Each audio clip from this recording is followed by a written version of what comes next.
Okay भाई, आज की क्लास में आज हम अपनी एपी की नेक्स्ट एक्सरसाइज कर रहे हैं। 5.3 तक आपकी एपी के कंप्लीट हो गए थे और आज की एक्सरसाइज 5.4 में जो कि ऑप्शनल है। देखिए, optional exercise exam point of view से इंपॉर्टेंस नहीं है, लेकिन एक या दो क्वेश्चन कुछ ऐसे आपको हार्डली मिल सकते हैं जो परसेंटेज को बैलेंस बनाने के लिए दिए जा सकते हैं किसी भी सेट के अंदर। इसलिए मतलब एग्जाम पॉइंट ऑफ व्यू से जो बच्चे 99 के आसपास स्कोर करना चाहते हैं उनके लिए ज़रूरी है, ठीक है ना। 99 परसेंटाइल स्कोर करना चाहते हैं उनके लिए ऑप्शनल एक्सरसाइज ज़रूरी है। तो चलिए क्लास को स्टार्ट करते हैं। फर्स्ट क्वेश्चन की तरफ बढ़ते हैं। आपसे कहा गया है which term of the given AP is first negative term. भाई कौन सी टर्म नेगेटिव टर्म होगी? First negative. भाई जीरो के बाद मतलब जीरो से पहले जो नंबर होते हैं ना वही तो पहला नेगेटिव होता है ना। उसके लिए आपको बोला गया है। तो मैं ऐसे कह सकता हूँ गिवन टर्म के लिए पहले एपी लिख ली मैंने 121, 117, 113, 121, 117, 113, ये ऐसे सॉन चलती जा रही है। तो मैंने मान लिया कि वो nth टर्म जो है ना, जो पहली नेगेटिव होगी वो ऐसे लिखी जाएगी, क्योंकि भाई जीरो से छोटी है तो nth टर्म को जीरो से स्मॉल करके लिखेंगे, फर्स्ट नेगेटिव टर्म। यहाँ पर a है आपका 121, डी आएगा सेकंड टर्म जो कि 117 थी, माइनस में फर्स्ट टर्म, ये आ जाएगा -4, तो डी की वैल्यू -4 चलेगी। और यहाँ पे सिंप्लीफाई करेंगे तो a प्लस में n-1 into D less than 0 होगा। a की वैल्यू लिखेंगे 121 प्लस n तो फाइंड आउट करना है क्योंकि कौन सी टर्म में ये पूछा है। d की value -4 less than equal to 0। Simplify करो भाई, 121 ये गुना करेंगे ना n की -4 से तो माइनस का 4n बन जाएगा, और -1 की -4 से करोगे तो प्लस का 4 बन जाएगा, लेस देन 0। तो दोनों मतलब ये जुड़ेगा तो 125 माइनस का 4n लेस देन 0। मैंने क्या किया, दोनों तरफ 4n को ऐड कर दिया, मतलब जो लेफ्ट हैंड साइड है ना और जो राइट हैंड साइड है इन दोनों में दोनों साइड 4n ऐड कर दिया। आपको पता ही हम कर सकते हैं मैथमेटिकल रूल से। इधर ये कैंसिल हो गया, 125 लेस देन 4n, क्योंकि जीरो में 4n जोड़ने का कोई ही मतलब नहीं बनता है। अब देखो भाई, मैंने क्या किया, दोनों तरफ 4 से डिवाइड किया, यहाँ पे भी किया और यहाँ पर भी किया, ये तो कैंसिल हो गया। 125 को 4 से भाग करो, 125 को 4 से भाग करो भाई, 4 तिया 12, फिर 5 आ गया, 4 1 जा 4, 1 आ गया, यानी ये ऐसे बना है 31 रेज 1/4, ठीक है। 31 रेज 1/4 लेस देन n, मतलब ऐसे लिखा जाएगा भी ये n ग्रेटर देन 31 रेज 1/4। आपको पता है number of term perfect integer value में होती है 2, 6, 8, 10, 15, 20, 25, 30, 60, 90, 91, 92, 1000, 2000 ऐसे चलती है। फ्रैक्शन में नहीं मिलेगी आपको नंबर ऑफ टर्म। तो यहाँ पे ये कह रहा है कि जो टर्म है ना वो 31 रेज 1/4 से बड़ी टर्म है, तो इससे बड़ी टर्म पहली कौन सी आएगी? 32 आएगी। तो n की वैल्यू कितनी बन जाएगी? 32th। यानी गिवन एपी की 32वीं जो टर्म है ना पहले नेगेटिव टर्म आएगी।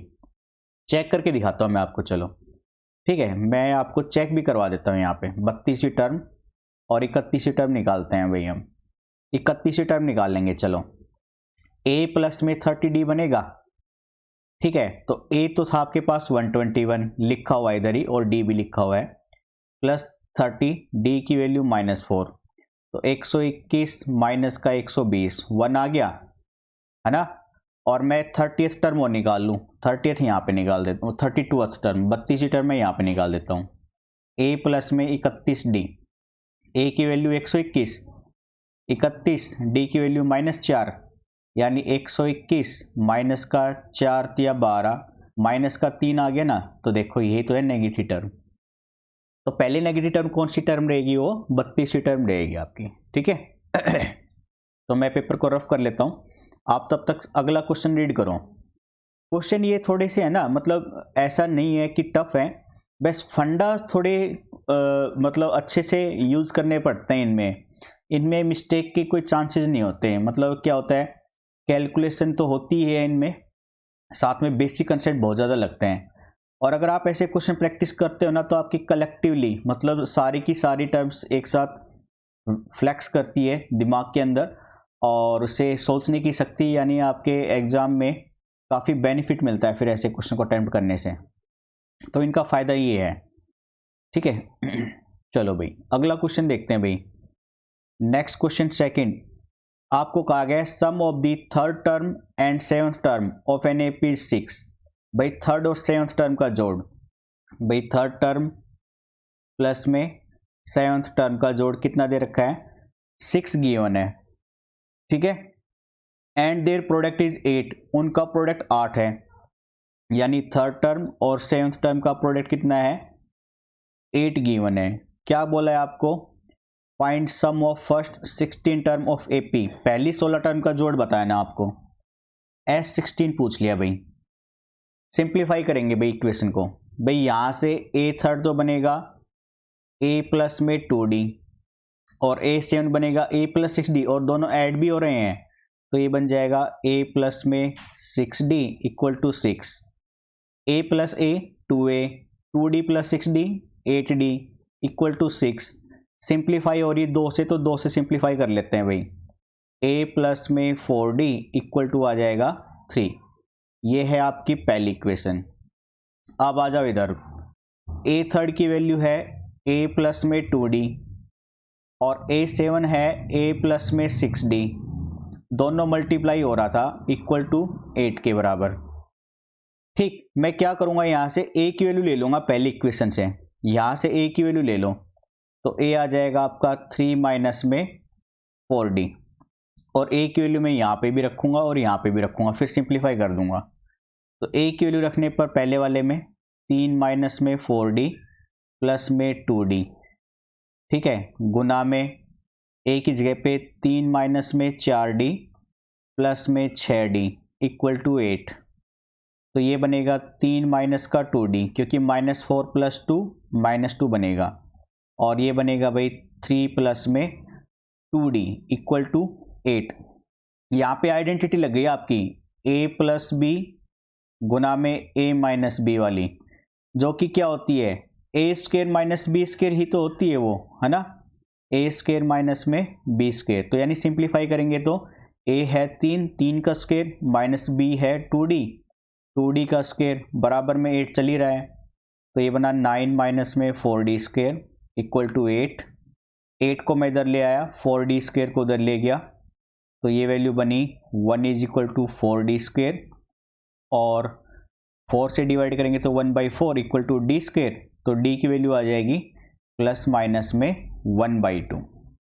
ठीक है, तो D की वैल्यू 2 आ रही है भाई, प्लस का 1/2 और माइनस का 1/2, इससे A की वैल्यू निकालनी पड़ेगी फिर आपको।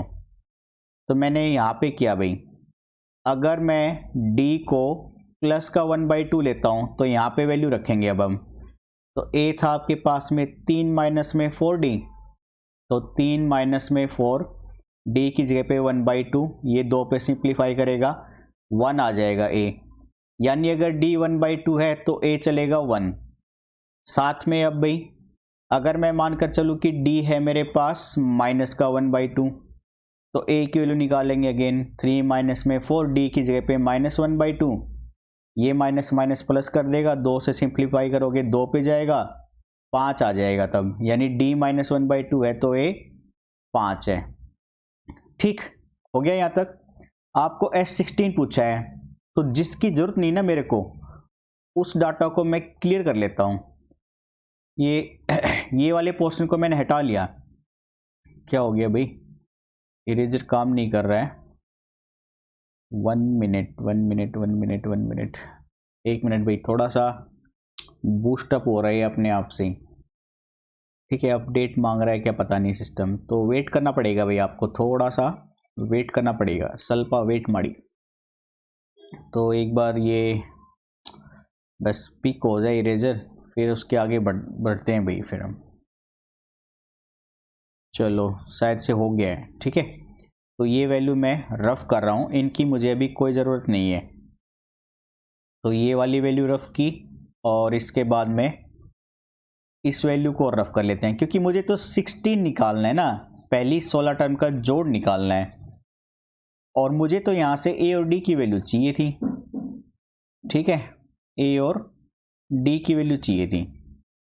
S16 निकालना है तो n तो यानी 16 ही रहेगा, है ना भाई। देखो आपको पता है कि सम ऑफ n टर्म होता है n/2 2a प्लस में n-1 इंटू में d।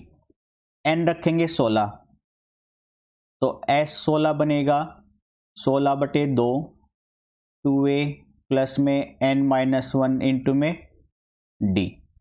तो पहले मैं रख रहा हूं भाई कि d 1/2 हो और a हो 1, यानी ये दो वैल्यू ले ली हमने। तो S16 बनेगा आपका भाई, ये तो 8 से भाग हो गया तो 8 2 a की वैल्यू 1 प्लस में n16 -1 d की जगह पे 1/2। सिंप्लीफाई करा दो अब ये 8 ब्रैकेट में 2, ये आएगा 15/2।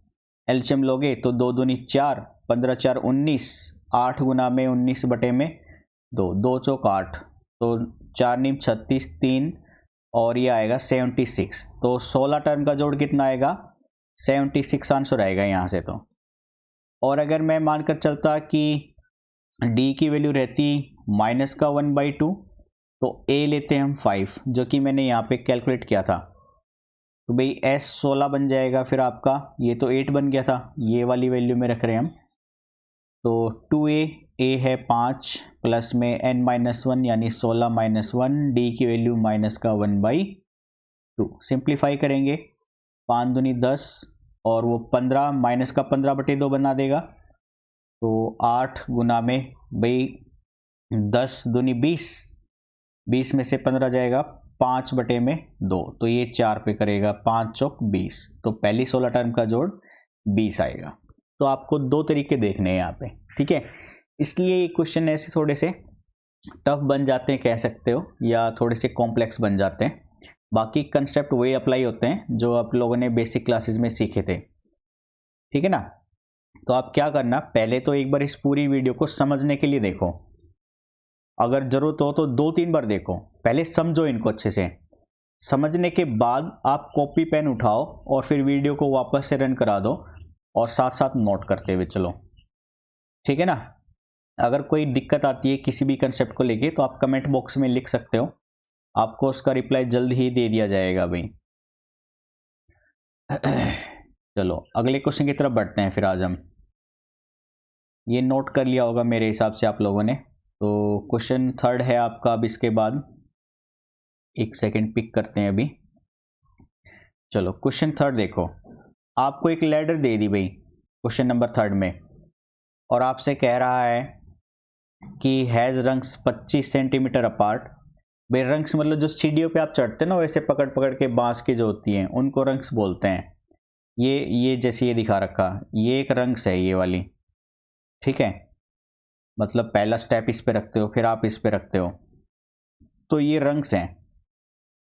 इनके बीच की डिस्टेंस दे रखी है 25 सेंटीमीटर, क्लियर है। The rungs decreases uniformly in length from 45 centimetre. भाई पहले की लेंथ तो 45 सेंटीमीटर है at the bottom to 25 centimetre at the top, और जो सबसे ऊपर वाली जो रंग्स आएगी ना ये वाली, इसकी लंबाई 25 सेंटीमीटर है। If the top and the bottom rungs are 2 raised 1/2 metre apart. भाई जो आपको पहले वाली नीचे वाली जो थी उसकी और जो सबसे ऊपर वाली 25 सेंटीमीटर उसकी, उनके बीच की दूरी ये दे दी। इसको सेंटीमीटर में बदलो, 2 दूनी 4, 5/2 मीटर के लिए सेंटीमीटर में बदलेंगे तो 100 से गुना 50 पे गया, 250 सेंटीमीटर बन जाएगा ये, 250 सेंटीमीटर। तो आपको क्या करना है, पहले नंबर ऑफ रंग्स देखनी कितनी है। दो रंग्स के बीच में 25 सेंटीमीटर का डिफरेंस है, और देखो आपको हिंट में भी दिया हुआ है कि नंबर ऑफ रंग्स कितनी होगी, जो दो रंग्स के बीच की डिस्टेंस है भाग कर दो किससे, नंबर ऑफ रंग से, ठीक है। उस सॉरी 250 सेंटीमीटर डिवाइड कर दो दो रंग्स के बीच की डिस्टेंस से, और 1 ऐड क्यों किया है, क्योंकि ये पहले वाली वापस ऐड करनी रहेगी नंबर ऑफ रंग्स में।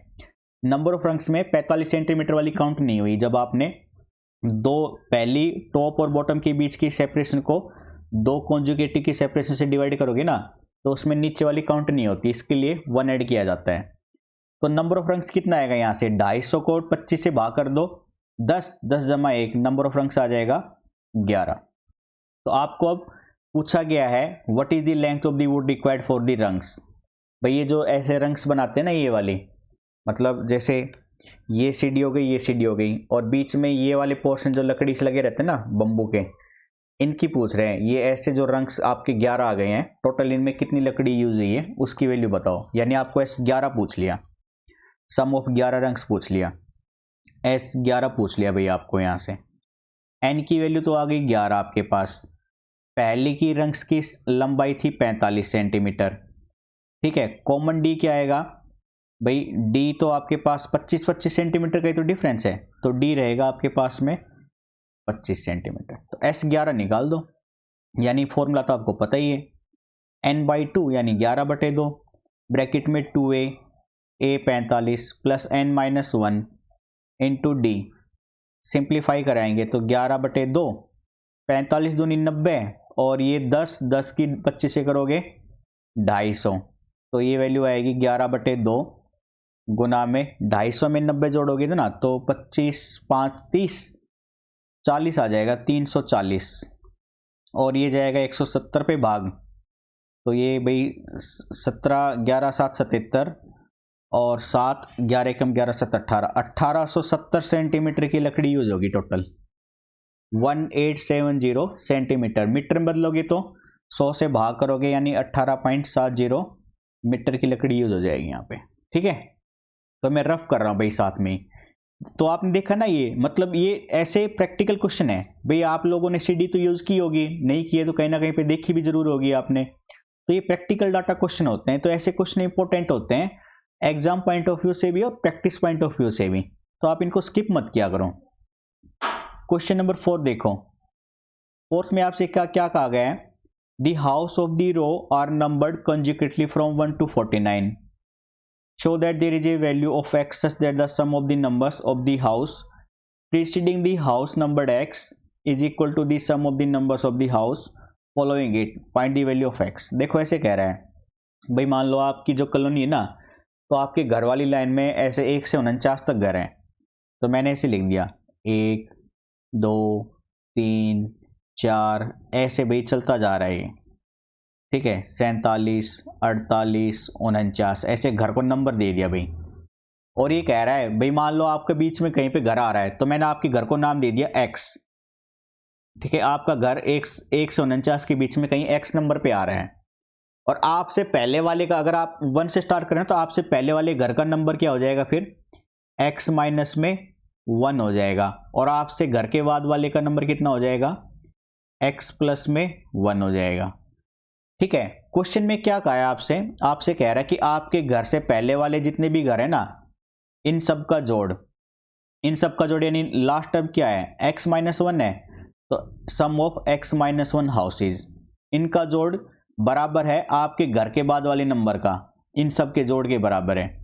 तो आप क्या करोगे भाई, आप 49 तक का सम ले लो, 1 से 49 तक का हो गया, और x+1 से पहले का घटा दो यानी x तक का घटा दो, तो ये x+1 से 49 वाले घर तक का सम आ जाएगा, ये यहाँ से यहाँ तक का। क्लियर है ना चीज।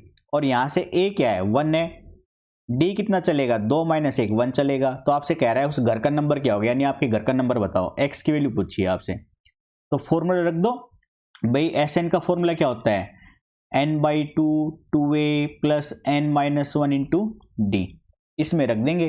तो ये वाले में तो n तो चलेगा x-1 यानी x-1/2 ब्रैकेट में 2 इंटू a 1 है, प्लस में n है x-1 और इंटू d यहाँ पे 1 है।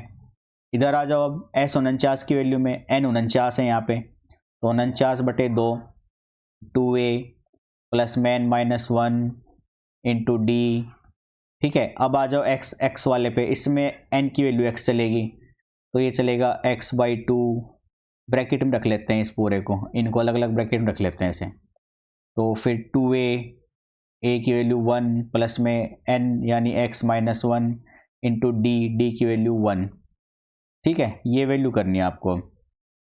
तो पेन पिक कर लेते हैं भाई एक बार हम, चलो भाई थोड़ा सा स्पेस और ले लेते हैं नीचे, सिंप्लीफाई करेंगे। ये तो x-1 अपॉन में 2 ब्रैकेट में 2 प्लस में ब्रैकेट खोलोगे तो x माइनस 1 आ जाएगा। इधर से भाई 49/2 और ये 2 प्लस में 49 माइनस 1 48 आ जाएगा ये। और इधर से x/2 ये 2 प्लस में x माइनस 1 आ जाएगा। सिंप्लीफाई करेंगे तो x माइनस 1 अपॉन में 2 और 2 में से एक जाएगा 1 1 प्लस में x। ठीक है x 1 प्लस x को ना मैं x प्लस 1 करके लिख देता हूँ, थोड़ा सा कैलकुलेशन में आसानी हो जाएगी, वो मैं बताऊंगा कहाँ पे आसानी मिलेगी आपको।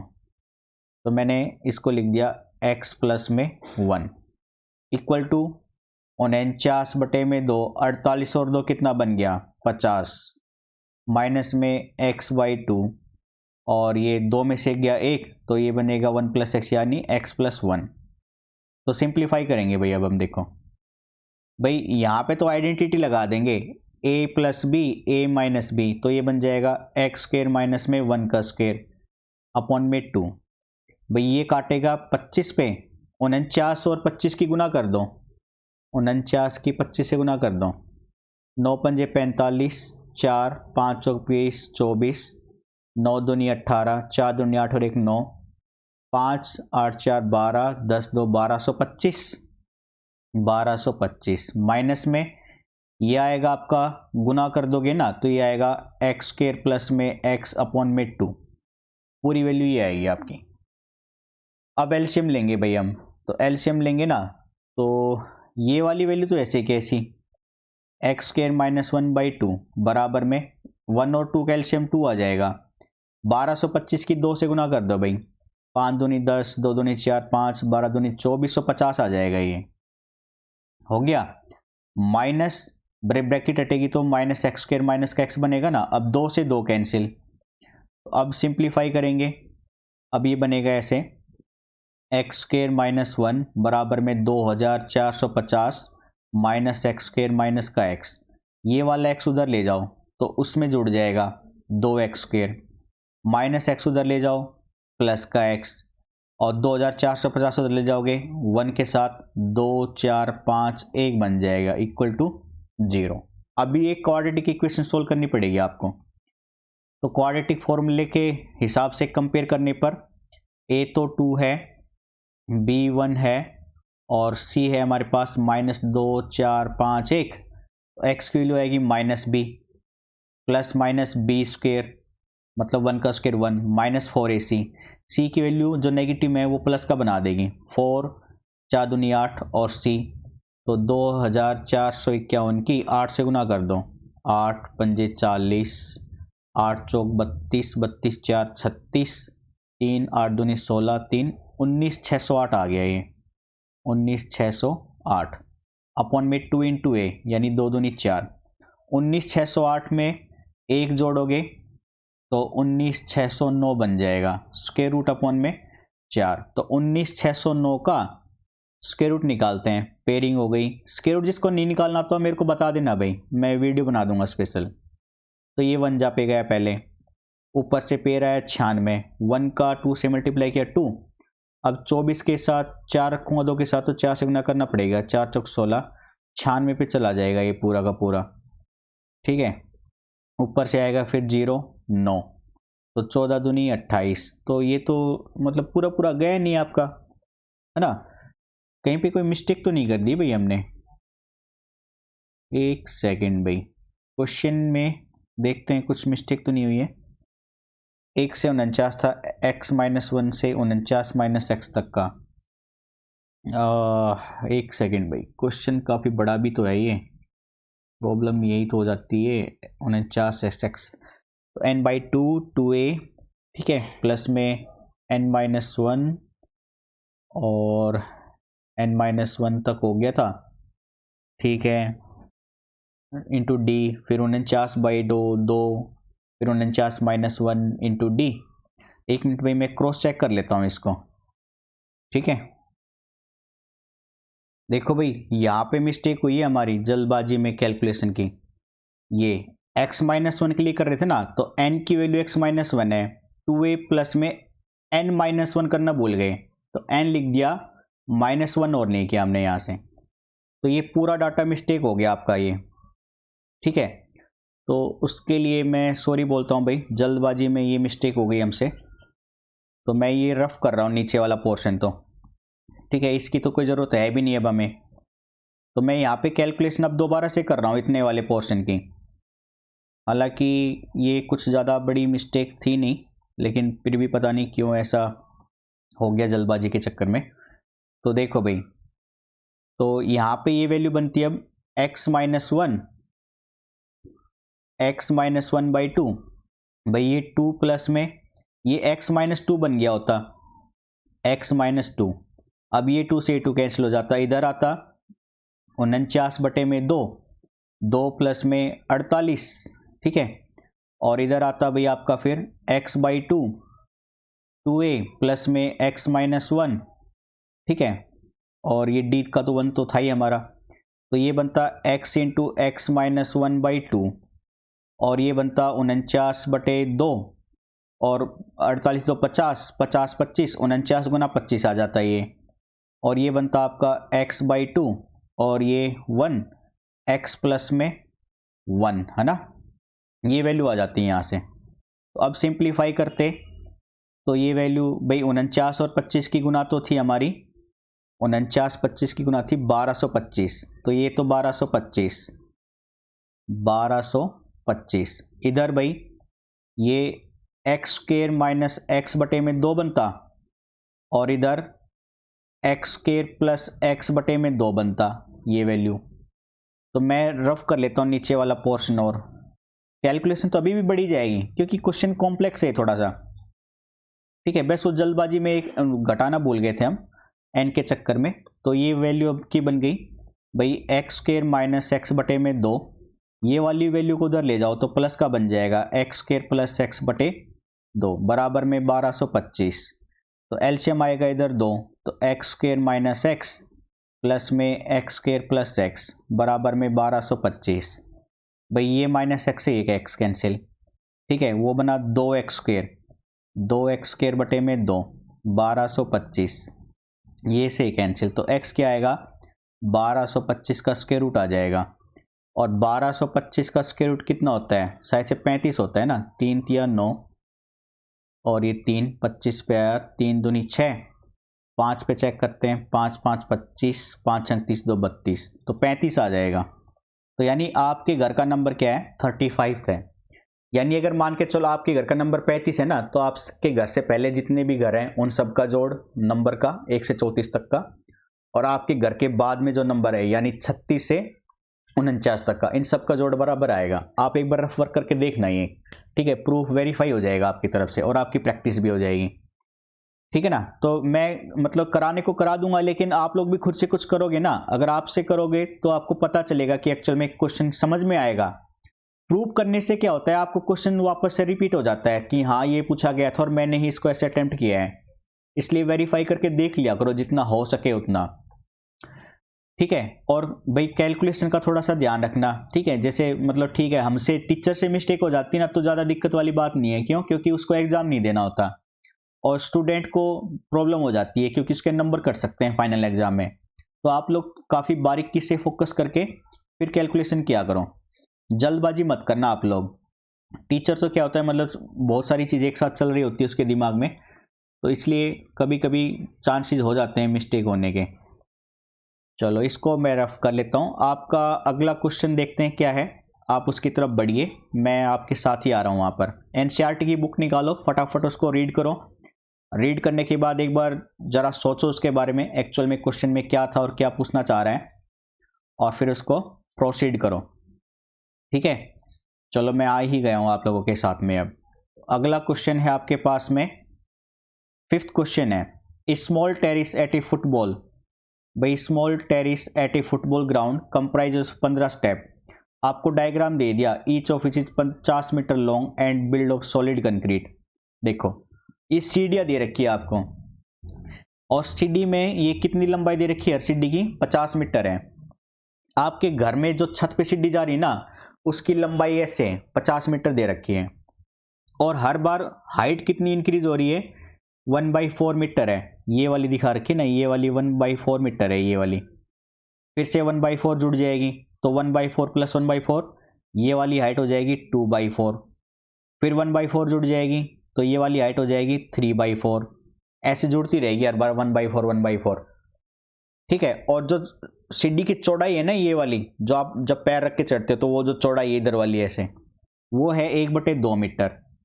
आपसे कह रहा है टोटल वॉल्यूम बताओ ये सीढ़ी में कितना लगेगा और कितने स्टेप चढ़ने भैया आपको, 15 स्टेप चढ़ने हैं, यानी सीढ़ी की संख्या है टोटल 15। तो आप एक सीढ़ी का वॉल्यूम निकाल लो नीचे वाली का। नीचे वाली का वॉल्यूम क्या आएगा, लंबाई चौड़ाई ऊंचाई, लंबाई 50 मीटर है, चौड़ाई 1/2 मीटर है, ऊंचाई 1/4 है। तो पहली सीढ़ी का volume, volume of first step, ठीक है, वॉल्यूम ऑफ फर्स्ट स्टेप, तो लंबाई 50, चौड़ाई थी 1/2 और हाइट है 1/4, तो ये आ जाएगी 50/8। ठीक, वॉल्यूम मीटर में चल रहा था, मीटर क्यूब है, या सेंटीमीटर में था, मीटर में ही था। अब दूसरी सीढ़ी का वॉल्यूम निकाल लेंगे, लंबाई 50 ही रहेगी, चौड़ाई 1/2 ही रहेगी, हाइट 1/4 बढ़ गई थी तो यानी 2/4। तो दूसरी वॉल्यूम, सेकंड स्टेप का वॉल्यूम ये है 50 गुना 1/2 और ये 2/4, यानी ये बन जाएगा 100/8 मीटर क्यूब।